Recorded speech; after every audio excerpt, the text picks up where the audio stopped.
রাম রাম বন্ধুরা, নমস্কার। আশা করছি তোমরা সবাই খুব ভালো আছো।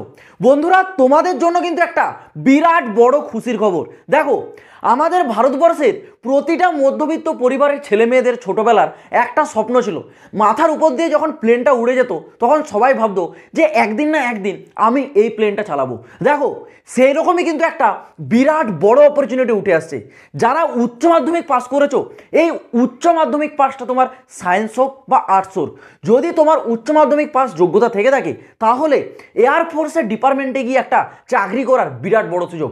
কারণ এই 2024-25-এ এয়ারফোর্সের নতুন নিয়োগের যে অফিসিয়াল নোটিফিকেশন আজ 18 ডিসেম্বর 2024-এ কিছুক্ষণ আগে জারি হয়ে গেছে। দেখো, নোটিফিকেশনের স্ক্রিনশটটা লাগিয়ে দিচ্ছি, দেখতে পাচ্ছ।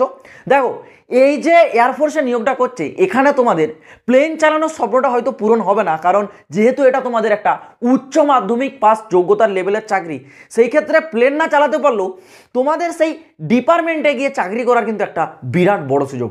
পুরুষ হও বা মহিলা হও, উভয়ই তোমরা যেতে পারবে এই ইন্ডিয়ান এয়ারফোর্সে। ভিডিওটা কমপ্লিট দেখো।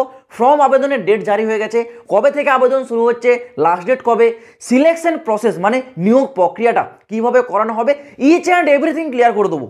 তার জন্য ভিডিওটা তোমাদেরকে একটু ধৈর্য ধরে পুরোটা দেখতে হবে। দেখো, বেশি বড় ভিডিও করব না, শর্টে তোমাদেরকে এক নজরে ডিটেলসগুলো বলে দিচ্ছি। প্রথমত, এই যে নিয়োগ, এটা কিন্তু ইন্ডিয়ান এয়ারফোর্স মানে আমাদের ভারতীয় বায়ুসেনার তরফ থেকে করানো হচ্ছে। যেখানে শূন্যপদ বলেছে টোটাল 2500টা কিন্তু শূন্যপদ তোমাদের এইবার থাকতে চলেছে, যেখানে তোমরা পুরুষ এবং মহিলা উভয়ে আবেদন করতে পারবে।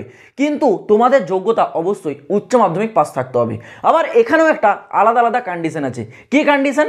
যারা উচ্চ মাধ্যমিক সায়েন্স শাখায় পাস করেছো তাদের জন্য আলাদা নিয়ম, আর যারা উচ্চ মাধ্যমিক আর্টসে বা কমার্সে পাস করেছো তাদের জন্য আলাদা নিয়ম। নিয়মটা কি দেখো, খুবই সিম্পল। যারা উচ্চ মাধ্যমিকটা সায়েন্স শাখাতে পাস করেছো তোমাদের কিন্তু ম্যাথ আর ফিজিক্স এবং ইংলিশ এই তিনটে সাবজেক্ট অবশ্যই থাকতে হবে। Math, physics, English. এবং ইংলিশে বলেছে 50% নাম্বার ইংলিশে কিন্তু থাকতেই হবে, ঠিক আছে। আর টোটাল যা সাবজেক্ট আছে সব কিছু মিলে টোটাল তোমাদের 50% নাম্বার থাকতে হবে, তবে তোমরা সায়েন্স পাস যোগ্যতার ক্যান্ডিডেটরা আবেদনটা করতে পারবে।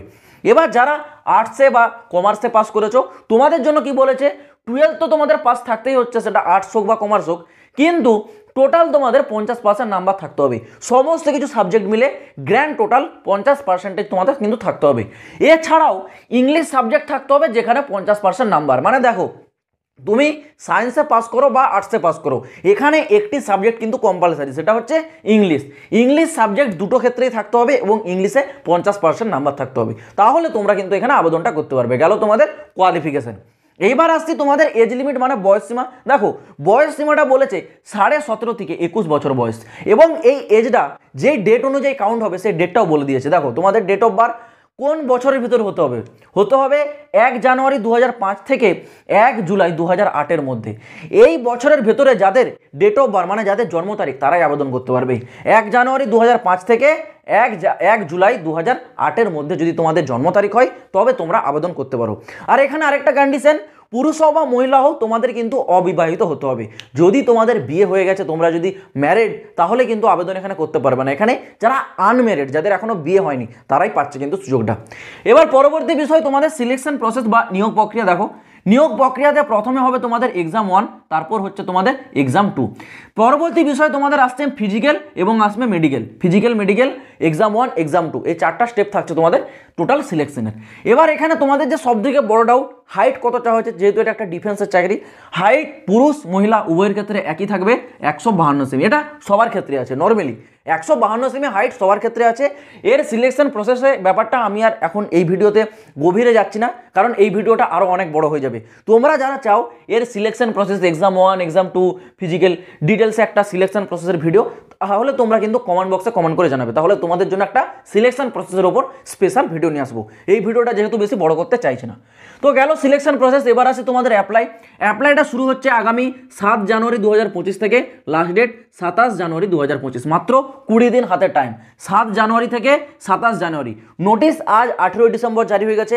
প্রমাণস্বরূপ নোটিশটা আমি টেলিগ্রামে আপলোড করে দিয়েছি। যারা এখনও টেলিগ্রাম জয়েন হওনি, ডিসক্রিপশনে দেখো তোমরা পেয়ে যাবে ডিফেন্স ডিম রাজের টেলিগ্রাম চ্যানেল, সেখানে তোমরা অবশ্যই কিন্তু জয়েন হয়ে যাও, কারণ সেখানে সমস্ত প্রকার রিক্রুটমেন্টের নোটিফিকেশন, পিডিএফ, রেজাল্ট এই সমস্ত কপিগুলো কিন্তু সব ওখানে আমি আপলোড করি, ওখান থেকে তোমরা পেয়ে যাবে।